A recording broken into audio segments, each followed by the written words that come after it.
여러분, 오늘 부활 주일입니다. 예수님께서 십자가에 매달려 죽으셨지만 3일 만에 부활하셨습니다.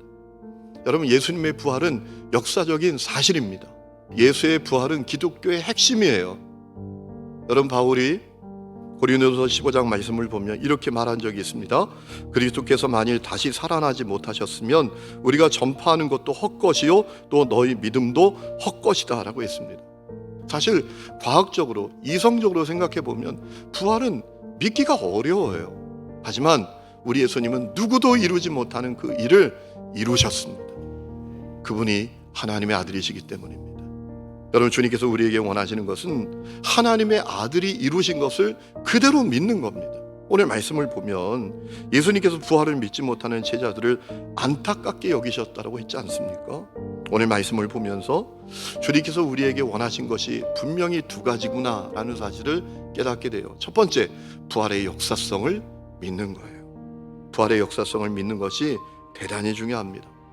주님은 죽음도 이기신 분이야. 죽음도 정복하신 분이셔. 이게 진짜 믿어지면 눈이 바뀌는 겁니다. 자기를 바라보는 눈이 달라져. 현실을 바라보는 눈이 달라져. 세상을 바라보는 눈도 달라지는 거예요. 또 하나 주님께서 말씀하신 것이 있어요. 그 부활의 복음을 전하라 라는 겁니다. 오늘 15절에 제자들에게 말씀하십니다. 너희는 온 천하에 다니며 만민에게 복음을 전파하라. 오늘 전적으로 타락한 상태에 머물러 있는 사람들에게 가장 절실히 필요한 게 뭡니까? 구원이죠. 구원. 그 구원 얻는 방법은 오직 하나입니다. 예수님을 나의 주 나의 그리스도로 믿는 겁니다. 그렇기 때문에 제자들에게 복음을 전하라고 말씀하신 거예요. 중요한 사실이 있습니다.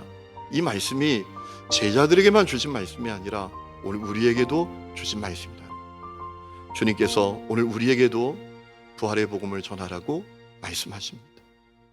여러분, 세월이 변하고 시대가 달라져도 인간이 전적으로 타락한 상태에 있는 것 변함이 없습니다. 그리고 그 전적으로 타락한 인간을 구원하는 방법은 오직 예수님께 있다는 것도 변함이 없습니다. 그래서 주님, 오늘 이 시대에 우리가 십자가의 복음, 부활의 복음을 전하기를 원하시는 거예요. 주님, 오늘 우리에게 말씀하십니다. 온 천하에 다니며 복음을 전하라. 오늘 우리에게 온 천하는 어떤 의미가 있습니까? 내 삶의 자리입니다. 내 있는 자리, 내 직장, 내 학교, 내가 사는 동네, 거기가 온 천하입니다.